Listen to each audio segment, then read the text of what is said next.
Determine which of the following functions has a graph with a vertical asymptote at x equals 5. All right, so we have rationals. Vertical asymptotes exist when you have, and if it's going to be x minus 5 or x equals 5, they exist at x minus 5 on the bottom, and you may not have x minus 5 up top. Okay, so that's the only place where that's going to happen.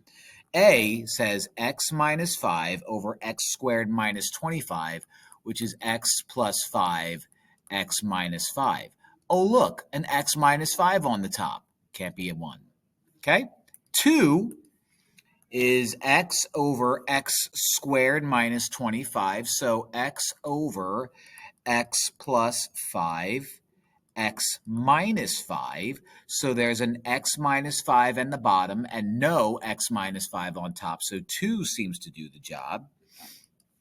And 3 is going to be x plus 5 on the top, x minus 5 when I factor that out.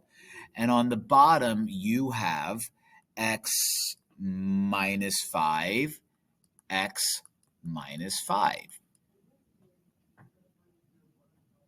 So after these cross out, you are still going to have a vertical asymptote at x minus 5 on the bottom, which tells me it's going to be 2 and 3 and 2 and 3 only. Fun, fun.